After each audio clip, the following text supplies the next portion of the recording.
qu'en fait, elles puissent justifier leur existence, alors que l'art et la culture ne sont rentables qu'à très long terme. Lights. This is it. La philanthropie est au cœur même de cette imposante renaissance culturelle de la ville reine. Et Toronto ne s'en cache pas. On mêle les architectes aux donateurs pour solliciter leur important appui financier. Le cristal du Musée royal affiche déjà le nom de son donateur principal, Michael Lee Chin, et la Maison de l'Opéra de Toronto porte le nom de la célèbre chaîne d'hôtels Four Seasons. L'importance de l'apport financier des mécènes est telle qu'elle transparaît même dans le processus créatif des architectes. Je crois que cet effet de star power, comme ça, je crois qu'ils pensent qu'ils peuvent amener Frank Gehry à un dîner avec quelqu'un qui a beaucoup d'argent et les placer côté à côté et pouf, 5 millions de dollars, Et puis Daniel Libeskind, il a gagné le concours international pour de Rome en promettant une cristal en verre. Finalement, c'était beaucoup trop cher. Ça aurait été coûté 3 fois plus cher que le budget a été possible.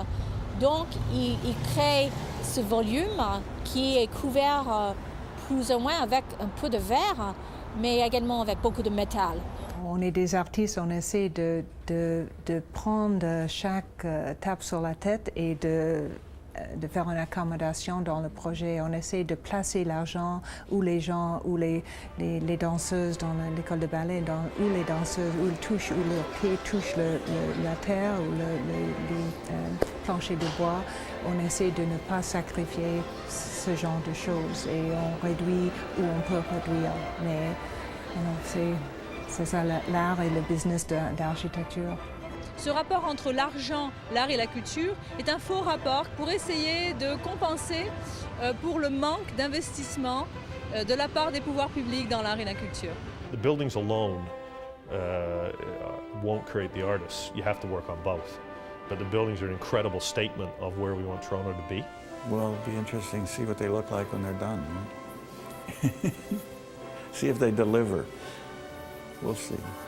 I wouldn't rule it out, but I think I wouldn't claim victory until the stuff is done, so we'll see what it's like. À Toronto, tous comprennent qu'une renaissance culturelle réussie serait synonyme d'essor économique et touristique. Que la ville serait alors portée au même rang que ses concurrents, Vancouver, Montréal ou encore Chicago. Mais surtout, une renaissance culturelle couronnée de succès apporterait à la ville reine la reconnaissance internationale à laquelle elle aspire tant et depuis de si nombreuses années. Toronto ne peut plus reculer. Elle doit maintenant se surpasser. Dans les projets de renaissance culturelle, je ne crois pas qu'il y a de frivolité. Je crois qu'ils sont tous des projets très sérieux.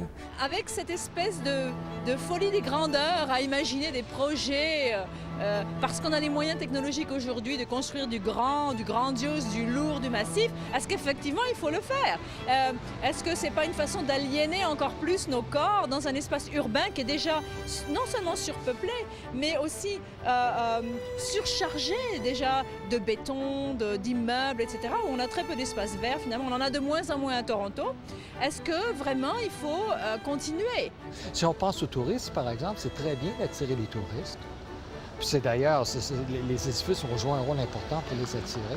Mais une fois que les touristes sont ici, ce qu'ils vont se souvenir, c'est ce qu'il y avait entre les édifices. Les rues animées, par exemple, les cafés dans les rues. Ce qui se passe, la vie de Toronto, c'est ce qui va faire en sorte que les touristes vont quitter la ville avec une bonne impression, ils vont en parler à leurs amis, puis tout ça. Mais pour attirer les gens à temps plein et également les résidents, il faut célébrer d'autres quartiers. Le quartier de Queen Street West, où il y a énormément de petites galeries, de petits cafés, les hôtels, les petits hôtels de boutique qui sont en train d'être construits non pas par le secteur privé public, mais par les jeunes entrepreneurs. Cette renaissance culturelle, j'espère que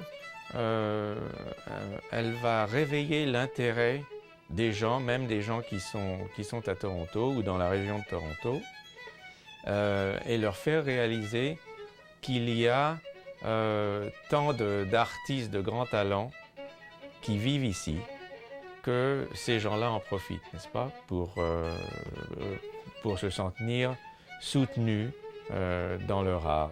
Les arts et la culture ne se déploient pas parce qu'on met 100 millions plutôt que 200 millions dedans, mais ils se développent parce qu'il y a des artistes qui ont envie de créer.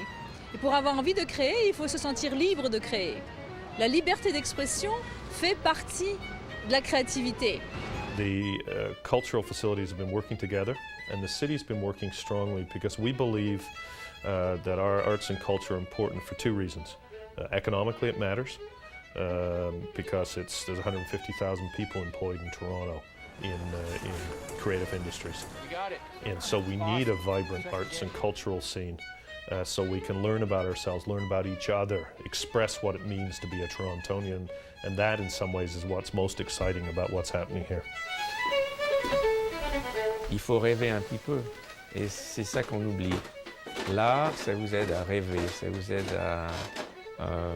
à vous dépasser.